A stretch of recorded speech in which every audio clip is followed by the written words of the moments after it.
복음, 구약과 신약에 관한 여러 가지 관계를 갖다 생각하며 은혜 나누기 원하는데, 유대교회는 이제 율법이 두 가지로 크게 나누는데 성문율법하고 이제 구전율법 이렇게 나눕니다. 성문율법은 좋게 말하면 이제 기록된 글자로 이렇게 남겨진 율법이다 이런 뜻인데, 모세오경을 이제 제일 중요하게 여기죠. 모세오경. 거기에다가 이제 여러 가지 시가서라든가 역사서 같은 거는 이제 첨가해가지고 넓은 의미로 이제 성문율법이다. 구전율법은 이렇게 기록은 없지만은 전통적으로 말로서 계속해서 이제 전해 내려온 것이다. 그래서 이제 거기에는 랍비들에 의한 그 명령과 장로들의 그 전통이라든가 의식들이 있습니다. 그래서 이제 장로들의 전통 그런 것이 이렇게 법과 같이 비슷하게 돼가지고, 이제 우리도 헌법에도 그런 거 있잖아요. 이제 법에도 성문법이 있고, 이제 그냥 이렇게 내려오는 판례 같은 거, 또 그리고 전통 같은 게 있어요. 그래서 이 영국 같은 나라는 성문법이 이제 없어요. 그래도 그냥 법이 자연히 오래돼가지고, 역사 오래돼가지고 옛날에 그 판례들 그리고 여러 가지 기록들을 가지고는 그냥 판사가 이렇게 그 상식에 의해서 이렇게 딱 합니다. 그러니까 법이 있다는 거는 좋은 것도 되지만 또 나쁜 것도 되는 거예요. 이게 그만큼 이제 사람을 구속하게 하고 또 피곤하게 하는 거거든요. 이게. 그래서 이제 성문법 또 구전 이 율법 이렇게 또 나누는데, 이제 어는 여기 본대로 히브리어하고 이제 헬라어, 이제 구약은 이제 주로 히브리어로 되어 있고 신약은 이제 일부 아람어하고 이제 헬라어로 되어 있는데, 토라라고 그래. 토라. 야라에서 이제 이렇게 나온 건데, 야라는 뭐 던지다, 투표하다 이런 뜻입니다. 그래서 이게 교훈이고 교리, 계명, 뭐 율법 여러 가지를 해석하는데 토라라는 이제 그 어원에서 나왔다. 또 이 헬라는 노모스. 이 노모스는 분배하다에서 유래된 말로 율법과 법과 규칙이다. 서로 나눈다 이거죠. 적당하게, 적절하게 이렇게 나누고 또 기초를 놓다. 이제 여러 가지 관습이다, 지시다, 교훈이다 이런 뜻이 있어요. 그래서 하나님의 백성으로서 거룩하게 살기 위해서 서로가 이웃 간의 사회적인 동물이니까 이렇게 짐을 나누고 함께 어울려서 스트레스 받지 않냐고, 또 이렇게 알력이 생기지 않고 싸우지 않고 잘 지내게 하게 한 이 법칙을 말합니다. 그래서 율법은 이제 근본적으로는 사람을 깨끗하게 하거나 올바르게 세우지는 못하고, 그 이제 외적으로 나타나는 여러 가지 결과를 가지고 이제 이렇게 바르게 살도록 이제 규제하는 최소한의 이제 법인 것이죠. 그래서 이스라엘 백성들을 영적으로 구원하기 위한 뜻이 있는 것이 아니고 사회 그 안녕 질서를 유지하는 데 율법의 목적이 있는 겁니다. 그래서 이제 우리가 뭐 이렇게 의식법이다, 또 시민법이다, 도덕법이다, 그 다 이제 그 상황에 맞춰서 이렇게 하는 거예요. 그래서 오늘날 이 법하고 옛날 법하고는 조금 차이가 있는 거죠. 오늘날은 이제 열리고 모든 것이 이렇게 다 알려지고 서로가 이제 평등사회가 됐는데, 옛날에는 그냥 왕이, 그 다음에 귀족들이 편하게 하기 위해서 말이죠. 기득권층들이 많이 이제 법을 만들어가지고 그 아래 사람들 부려먹기 좋게 이제 이렇게 만들어 놓았다. 이렇게 할 수도 있어요. 그래서 인도 같은 나라가 뭐 카스트제도 같은 건 뭐 나중에 불가족 천민 같은 거 그거 정복한 사람들이 말이죠. 원래 기득권 가진 사람들이 밑에 사람들 부려먹으려고 만들어 놓은 겁니다. 또 남녀 뭐 이렇게 차별을 두고 여러 가지 또 인격적인 면이나 여러 가지 피부 색깔 가지고 나누고, 이게 다 나눈다는 건 좋지 않는 거거든요, 원래는. 근데 왜 그렇게 하느냐. 인간의 욕심이 많이 작용돼 가지고 하나님도 그 시대에 따라서 조금씩 허용을 한다. 그래서 야곱 같은 사람에게는 아내를 그저 4명 둬라 그래도 아무 소리도 안 하는 거예요. 아브라함이 그냥 하가를 얻었다고 그냥 약간 치지 않습니다. 놔둔 거예요. 그 시대 그 문화가 그렇고 이방 사람들이 다 그러니까 거기에 편성해서 그냥 적당히 살아도 놔뒀는데, 오늘날 뭐 아내 4명 뒀다면 큰일 나는 거지. 덕이 안 되는 것이지. 뭐 흑인 뭐 백인 차별하면 이게 덕이 안 되는 거죠.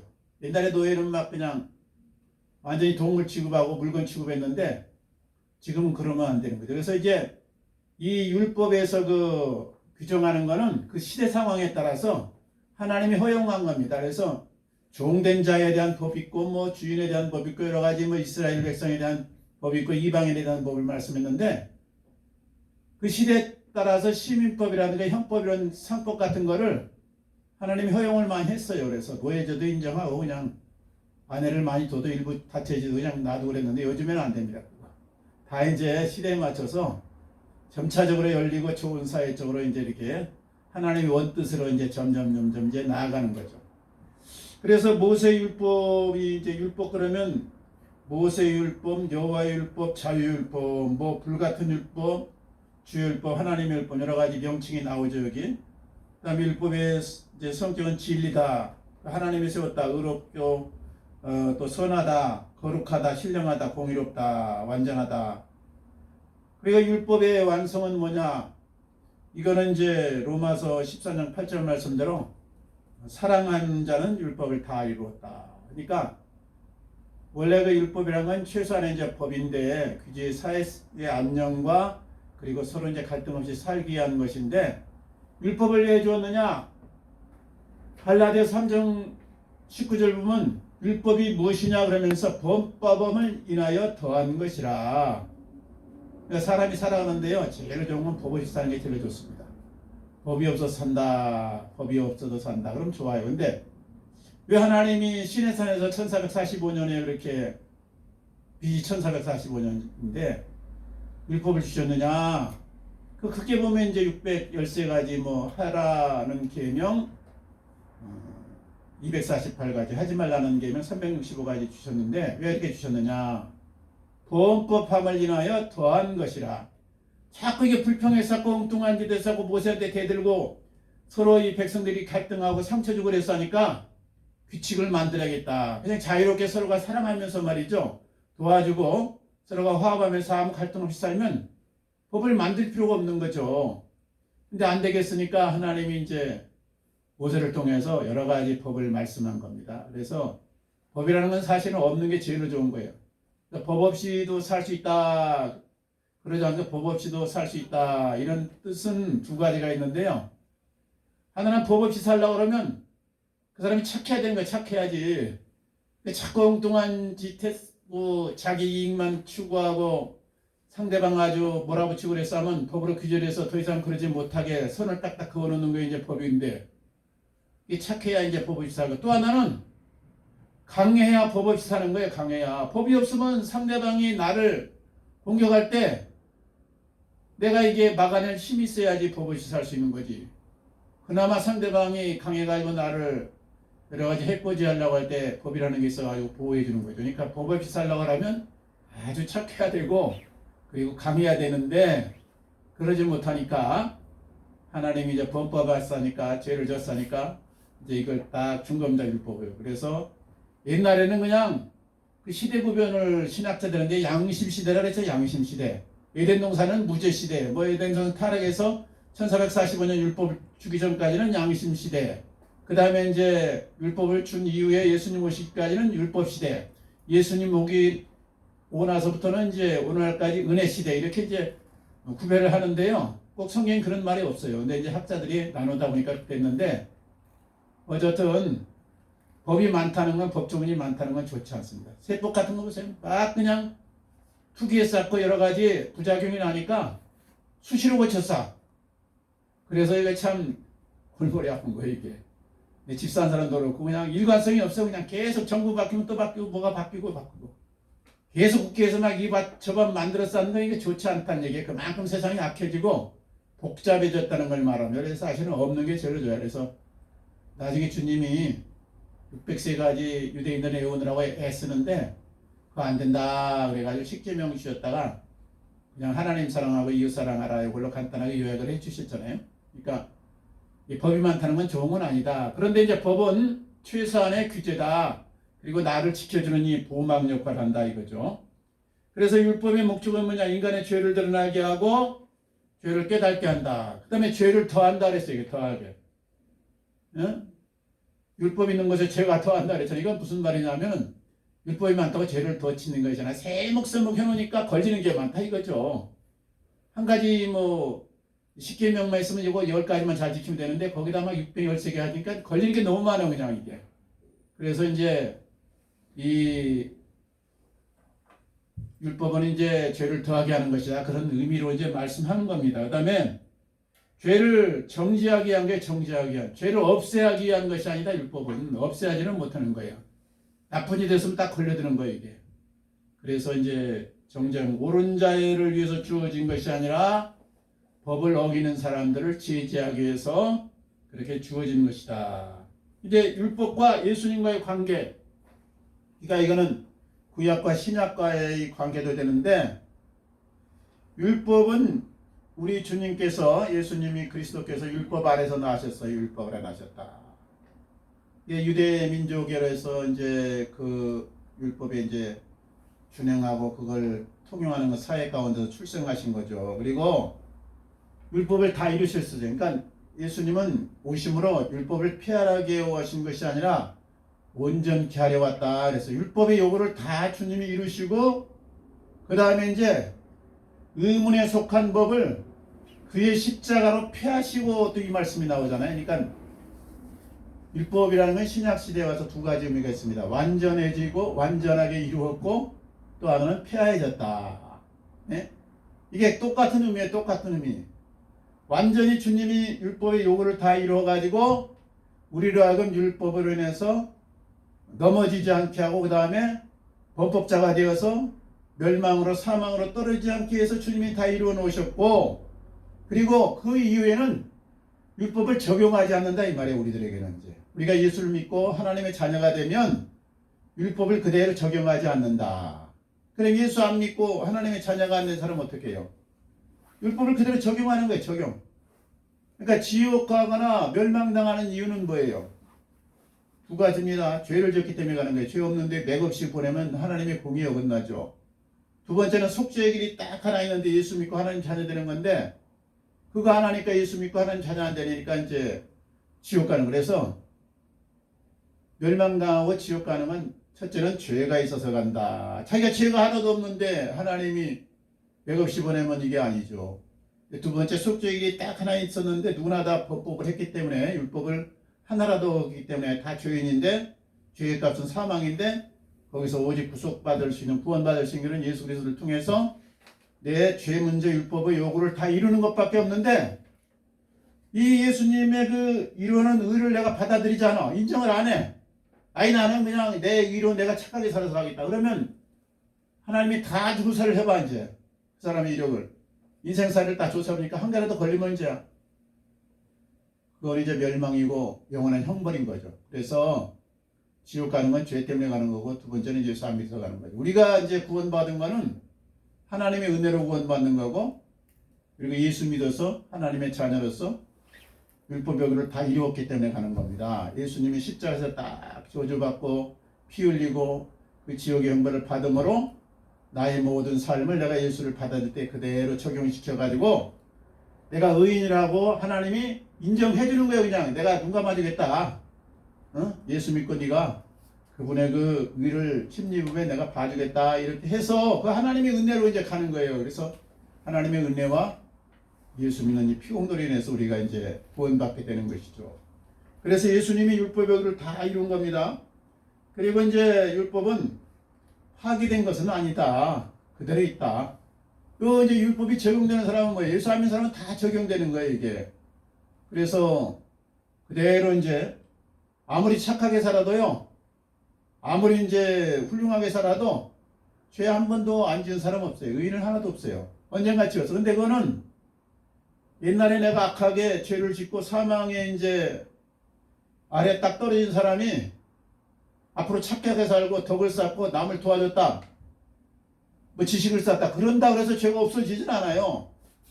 그건 죄를 안 지은 것 뿐이지 앞으로. 그러니까 옛날 거는 그대로 사망으로 남아있는 거예요. 그러니까 한 번도 죄를 안 졌으면 지옥 안 가지만 한 번이라도 졌으니까 이제 가는 거죠. 그 해결길이 하이타이나 무슨 뭐 비누나 아니면 또 착하게 아무 덕을 쌓아가지고 이걸로 해결되는 게 아니다. 이게 죄의 문제는 사망에 있다네. 사망의 대가를 치러야 되는 거야. 사망의 대가를. 피를 흘려야 돼. 생명이 피에 있으니까. 그래서 지옥의 형벌을 받아야 되는데 대신 주님이 받았기 때문에 하나님이 봐주겠다 이렇게 한 언약의 하나님의 약속이에요. 이게 내가 뭐 착하게 살면 지옥 안 가게 해주십시오. 내가 뭐 훌륭하게 덕을 쌓고 더 많은 업적을 남겼으면 하나님 좀 봐주십시오. 이렇게 내가 요구한다고 되는 게 아니고 하나님의 약속의 언약의 말씀이야. 네가 딴 길로는 속죄함 받을 수 없다. 내가 너에게 속죄기는 오직 십자가의 고통으로 너의 죄값을 치른 예수 그리스도를 네가 의지하면 믿으면 붙잡으면 내가 사해주겠다. 그래가지고 우리가 구원을 받은 거며 그래서 내가 구원받은 건 하나님의 은혜와 그리고 예수의 피공로로 구원받고 불신자들이 지옥 가는 것은 자기 죄와 예수 믿지 않는 죄가 거기에서 같이 이렇게 가는 것이다 이 말이죠. 그래서 복음 시대에는요. 이제 죄인들의 율법의 저주로부터 전부 예수를 믿음으로 우리가 하나님의 약속을 새 언약을 받음으로 다 해결되잖아요. 그러면 율법은 어떻게 되는가? 신약 시대에서 존폐 문제는 여기 이제 내가 네 가지로 해놨는데 약속하신 자손이 오실 때까지 존재하는 것이다. 성경 구절이 있어요. 갈라디아서 3장 19절에 율법은 그리스도가 오실 때까지 존재하는 것이다. 이 말은 율법이 없다는 얘기가 아니라 조목이 없어졌다는 얘기가 아니라 구약이 우리가 경전으로 갖고 있잖아요. 근데 효력을 발생하지 않는다 이 말이에요. 효력을 발생하지 않는다. 그러니까 예수 그리스도가 오신 이후에는 효력을 발생하지 않는다. 그러니까 이스라엘 백성들이요 유대인들이 구원받는 길이 뭐예요? 뭐 그들에게 주어진 의식법이라든가 십일법이라든가 도덕법, 율법을 그대로 지킴으로 할례받고 그리고 뭐 여러 가지 번제 뭐 화목제 이런 거 드림으로 구원 얻는 것이 아니고 그리스도가 오시기까지 그러니까 주님 오시기 전까지는 이렇게 해서 됐는데 주님이 오신 이후에는 해당이 안 되는 거예요. 이제 유대인이고 이방인이고 아무도 없어요. 이제 똑같아요. 그러니까 그때부터는 예수를 붙들고 예수를 믿어야만 하나님의 자녀가 되고 구원 얻는 겁니다. 그래서 이스라엘 백성들은 태반은 지금 이제 버린 자식이죠. 믿는 사람은 소수니까. 그래서 이제 이게 주님이 오실 때까지 율법은 그대로 효력을 발행했고 예수님 이후에는 예수 안에서 완성되어 버렸다 이 말이죠. 그 다음에 이제 개혁할 때까지 있는 것이라 개혁할 때까지 이스라엘 백성에게 율법을 주었는데 율법은 이스라엘과 하나님과 맺은 언약이에요. 이게 우리하고 맺은 언약은 원칙적으로 아니라고 이게. 근데 이제 신약은 새로운 약속이기 때문에 인류하고 하나님과 맺은 언약이란 말이에요. 이게. 그래서 우리는 구약의 이 모든 데서부터 자유함을 얻은 겁니다. 이 문제가 이제 사도행전 보면 이제 우리 바나바하고 이제 바울이 전도하다가 이방인들이 예수 믿을 때 먼저 이제 처음에는 예루살렘 교회가 있고 유대인만 예수 믿었잖아요. 그래서 할례 받아야 되느냐, 구약에 뭐 11조 해야 되느냐, 아니면 구약에 뭐 여러 가지 이 6월절 뭐 희년 지켜야 되냐 마느냐. 조목금 많은 거 600여세가 지키려니까 얼마나 힘들어요. 그래서 이제 질문을 한 거잖아요. 그랬더니 이제 그 사도행전에서 15장 29절에 나오는데 그 답변했잖아요. 이제 예루살렘 교회에서. 그때 이제 야고보, 베드로, 요한 이런 분들이 이제 다 영적인 지도자였는데 그분들이 이제 회의를 통해 갖고 확립해 놓은 게 네 가지만 딱 해놓은 거예요. 그래서 우리가 아는 대로 우상의 제물을 먹지 말라, 피를 먹지 말라, 그 다음에 목매인 죽인 것 먹지 말라, 음행을 피하라, 그리고 자유하라. 해서 자유하라. 그러니까 오늘날 우리가 구약의 이 모든 그 하나님의 뭐 교회라든가 또 뭐 신천지라든가 여러 가지 이단들에서요, 유월절 지킵니까? 뭐 안식을 지킵니까? 그러면서 시비하고 걸고 넘어온다고요. 이거는 구약시대는 맞아. 그리고 안식교에서도 안식일 안 지키면 이게 잘못된 법이래. 천주교에서 만들어 놓은 것이지 주일은 이게 관계없대. 그래서 안식이 꼭 지켜야 된다고 안식교의 말을. 근데 아니에요. 오늘 말씀 여기 골로새서 12장 16절 그랬잖아요. 먹고 마시는 것과 절기나 월삭이나 안식일을 하여 누구든지 너희를 편론하지 못하다. 너희로 하여금 시비 걸지 못하게 하라. 이것들은 장래의 그림자이나 몸은 그리스도의 것이라. 그러니까 주님 오시기 전까지 해당되는 것이지 주님 오셨으니까 더 이상 해당 안 된다. 자유함 누리라 이 말이에요. 그래서 사실은요 주일날 예배 드려도 괜찮고 월요일날 예배 드려도 괜찮고 토요일날 드려도 되고 수요일날 드려도 괜찮습니다.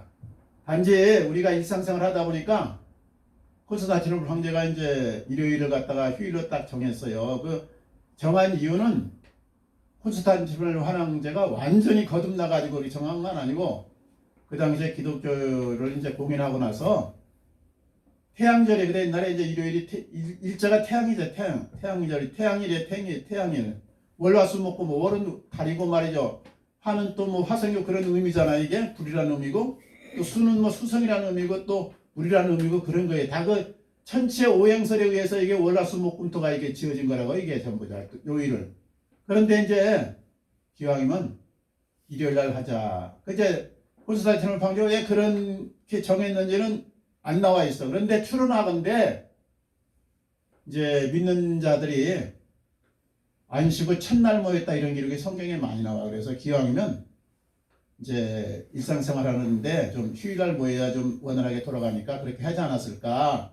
그런 추론을 합니다. 확실한 근거는 없지만 그렇게 추론해요. 그래서 부활절 날에 부활이잖아요. 부활. 안식을 첫날 주님이 부활했으니까. 그러니까 이제 일요일날 이렇게 정한 거. 그래갖고 그날은 이제 온전히 이제 예배하면서 모임을 가진 거고 성경 공부하고 그랬는데 교제 나누고 그랬는데 이것이 전통이 돼가지고 오늘날 주일이 된 거예요. 그러니까 월요일날 모이든 토요일날 모이든 일요일날 모이든 관계가 없지만은 우리가 기왕이면 믿음의 선조들이 이렇게 만들어 놓은 전통으로 일주일에 하루 정도는 구약 선조들도 일주일에 하루를 갖다가 안식을 했는데 신약 성도가 하나님께 온전히 좀 가까이 하고 교제하고 말씀 듣고 은혜 받는 시간을 갖자 해서 이제 확립해 놓은 겁니다. 이게 전통이 쭉 돼서 지금 이제 2000년 가까이 흐르다 보니까 이게 다 주일 성수라는 이제 개념이 생긴 거죠. 그래서 이걸 변경할 필요는 없고 그대로 하는데 날짜가 중요한 게 아니다 이거죠. 그러니까 안식교가 토요일날 모여서 예배드렸다 해서 그 자체가 구원 없는 건 구원이 없다 이렇게 말할 수는 없는 거예요. 토요일날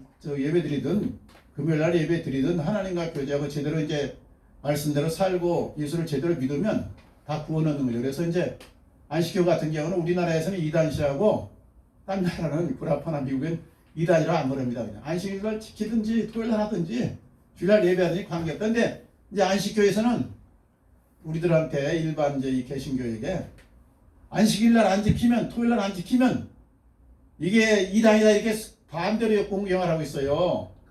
그래서 그게 문제인 거죠. 이제. 그리고 신약을 믿어요 안 믿어요? 안식교 믿잖아 신약. 안식교는 신약 다 믿죠. 근데 거기서 또 이제 구약을 약간 중시해 거기는. 이제 거기 여호와 증인 안식교 하나님의 교회 뭐 이런데 대부분 다 좀 이단들의 특성을 가진 사람들이 구약을 굉장히 철저히 지켜갖고 먹는 것까지 이제 구약을 지킨다. 근데 구약을 지켰다고 해서 구원 없고 그런 건 아니에요. 우리가 이제 비늘은 음식 먹지 말라 그래서 뭐 뱀장 안 먹었다 뭐 오징어 안 먹었다 그래가지고 구원 못 받고 안 받고 그런 거 아니에요. 음식에서는 이제 먹든 안 먹든 자유니까 그런 건 해당이 안 된다고 예수를 믿었느냐 그리고 성령님들 따라 살았느냐 이것이 이제 중점이 되는 거죠. 여기서 이제 진짜 중요한 건. 그러니까 오해를 해가지고 안식 지키든 아니면 주일 지키든 관계는 없는 거예요. 다음에 이제 그 안식하고 주일에 대한 문제는 이제 하기로 하고요. 어떻든 구약에 있던 의식법, 그다음에 시민법, 그다음에 도덕법 이 세 가지가 있다고 해서 이거 신학자들이 나누는 거죠. 이 성경은 없는 말인데 의식법은 뭐냐?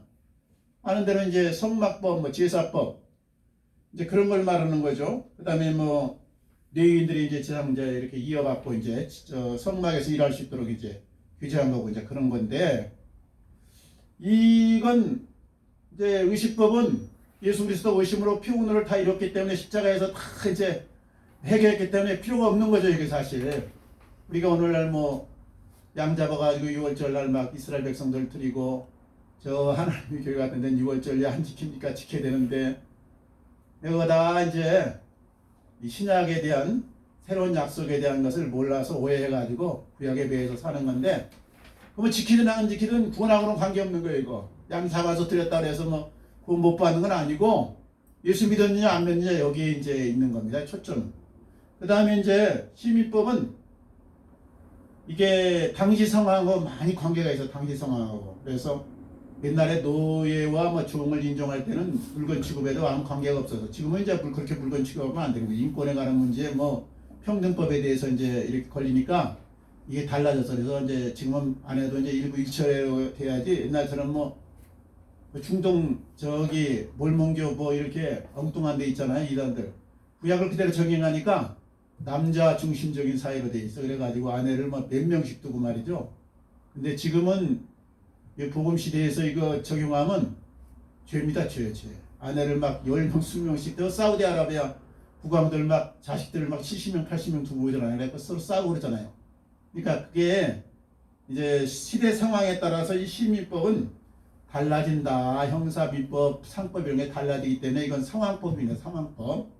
도덕법은 이제 십계명이 나온 대로 이제 살인하지 말라, 간음하지 말라, 도둑질하지 말라, 뭐 이웃을 해하려고 거짓 증거하지 말라, 부모 공경하라 이런 게 시민 이제 도덕법에 해당되는 거예요. 이건 그대로 이제 윤리적인 문제니까 지금도 이제 유효한 거죠. 그래서 의식법하고 시민법은 시대 상황에 따라서 주어진 거고 도덕법은 하나님의 원마음을 그대로 이제 우리에게 적용하는 거라 그대로 지켜야 된다 이렇게 보고 있어요. 그리고 이제 우리가 하나님이 자유함을 줬어. 율법에서 뭐 자유하라. 너희가 자유를 위하여 부르심을 입었나니 그러잖아요. 자유로 욕심대로 살지 말고 서로 종노릇하라. 서로 섬기라 이 말이에요. 이제. 그리고 이 자유를 가지고 엉뚱하게 방종하지 말라 그랬습니다. 하나님께서 율법에서 우리에게 자유를 해방했어요. 그런데 중요한 건 우리가 이 자유를 가지고 선용해야 된다. 선용하는 건 뭐 이제 다 잊어먹을 늘 하나님과 동행하고 그리고 열심히 살아야 돼. 열심히요. 저 하나님이 준 달란트를 그대로 남기면서 살아야 돼. 이게 땅에 묻어주고 그냥 엉뚱하게 살면 안 돼. 그래서 몸도 타고난 몸이 있고 정신도 타고난 게 있고 영혼도 타고난 게 배경이 있잖아요. 저 마음의 특이 배경이나 또 아프리카 같은 배경에는 이제 이렇게 회계권이나 이제 미신문화권에서 태어났지만 거기 자꾸 개발해서 하나님을 찾아나가야 되는 거예요. 그래서 달란트를 육적으로도 남기고 정신적으로도 남기고 이 영적으로도 남겨야 돼요. 달란트를 자꾸 남기고 활용하라 이 말에 활용하라. 사정하지 말고 그래서 몸도 타고난 채 있지만 자꾸 건강하게 만들어요. 건강. 탐심이 뭐냐? 근데 어떤 목사님이 해설해 놨더라고. 몸이 하나님이 구하는 성전인데 몸에다 죄 짓는 게 이게 탐심이 돼. 그래서 건강관리 안 하면 큰일 난다고 막 야단치더라고. 왜 사는 날 동안 건강관리 안 하고 하나님의 성전을 갖다가 함부로 해가지고 병들거나 일찍 죽냐고 말이야. 그러면 사명 감당할 수 있냐고 야단치더라고. 그러니까 몸도 잘 관리하고 우리 정신도 허탄한 것에 자꾸 빠지지 않도록 스스로 이렇게 하면서 하나님 앞에 내가 뜻대로 살겠습니다. 각오하고 자꾸 구하면서 바른 방에 오르나고 영적으로 하나님 안에서 이게 모든 좋은 것이 나와요. 정신 맑은 거, 깨끗한 거, 그리고 지혜, 능력 이게 하나님 안에 있는 거니까 자꾸 하나님과 가까이. 그러면 하나님이 정신을 갖다 우리 튼튼하게 하고 정신 제대로 되면은 몸도 관리를 합니다. 이거 몸 관리 되게 미안한 거예요. 아버지한테. 그래서 몸 관리, 영혼 관리, 정신 관리 잘해야 되고 그 다음에 이제 여기서 우리가 사랑으로 하나님을 사랑하고 이웃을 사랑하는 것이 계명의 완성이에요. 완성. 그래서 우리가 세상 사람들에게 세상의 빛으로 살고 그 다음에 소금으로 살아라 그래서 세상의 빛으로 살려고 하면 어떻게 돼요? 비친 게 딱 높은 데 있어가지고 비추잖아요. 그러니까 사람들은 어떻게 사는 걸 모릅니다. 저도 태어나가지고 어떻게 사는 걸 몰랐어요. 이게. 어떻게 사는 것이 바르게 사는 것인지 지혜로운 거 사는 것인지 아름답게 사는 건지 몰라가지고 그냥 옆에 사람들 계속 흉내고 살아왔어요. 흉내내고. 그리고 아버지 어머니도 가르치지 않았어요. 근데 제가 나이를 들고 나서 가만 보니까요. 성경에 관한 거는 영원한 생명에 관한 말씀, 구원에 관한 말씀을 주신 거고 우리가 일반적으로요. 세상에서 잘 되고 건강하고 성공하고 이건요. 하나님의 일반 원리를 따라야 돼. 일반 원리. 이 특별 원리하고 일반 원리를 혼동하면 이게 안 됩니다. 그래서 성공하고 싶고 돈 잘 벌고 싶고 건강하고 싶고 나름대로 명예를 얻고 싶으면요. 하나님이 주신 일반 원리를 잘 관리해요. 그리고 개발시켜. 몸 건강하고 싶으면 어떻게 해? 김영석 교수처럼 타고난 체질은 약해도 그냥 몸에 안 좋은 것 안 하고 몸에 좋은 것 하면서 운동하고 관리했더니 100세살까지 지금 강의 다니면서 활발하게 사시잖아요. 그러니까 그렇게 해야 돼요. 그 다음에 정신도요. 우리가 하려면 성경만 읽은다고 이게 몸이 건강해지지 않습니다. 성경 한만 읽고 열심히 하나님 뜻대로 충성해도 이기도원 목사님 같이 가서 건강감리도 안 받고 그러니까 60 중반대 안 돼갖고 그렇게 아까운 분이 돌아가 버렸잖아요. 그러니까 그러지 말고 이게 관리 잘하고 정신도 쓸데없는 것에 붙잡히지 말아요. 쓸데없는 것이 자꾸. 그러려면 어떻게 해요? 인간 개발서 같은 거 아주 좋은 책 굉장히 많습니다.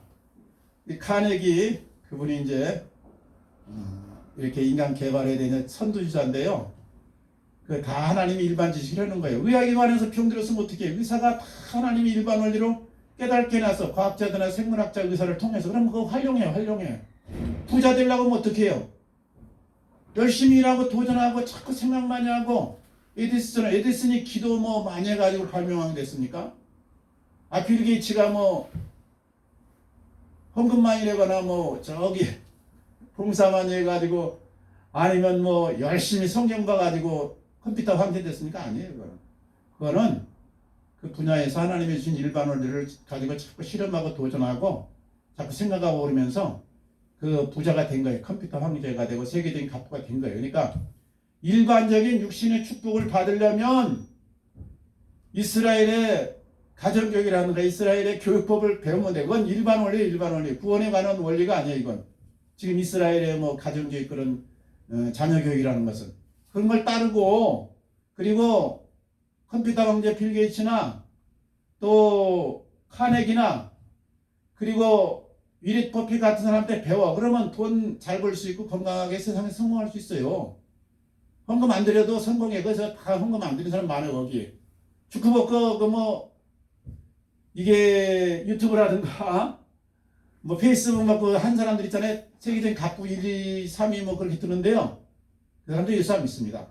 계속 연금만 하고 막 머리만 쓰는 거예요. 유대인들인데 그래 잘 살잖아요. 세계 잘 살아. 그러니까 영적인 거는 성경에서 완전히 이게 나오는데 구원에 관한 영원한 생명은 나오는데 육적인 이런 축복은 일반 원리를 잘 따르는 일반 원리. 그래서 제가 지난해 보니까 내가 교회를 열심히 다녔는데 목사님 말씀 나 잘 들었는데 그분들이요 우리 아버지 부모도 그렇고 선생님이 인간관계론, 성공비법 그리고 이 세상에서의 처세술에 대한 것을 한 가르쳐 줬더라고. 그래서 내가 맹해가지고요 40세까지 거반 내 인생을 이렇게 잠깐 점검하니까 40세까지 엉망으로 살았어. 인간관계를 제대로 관리를 안 했어.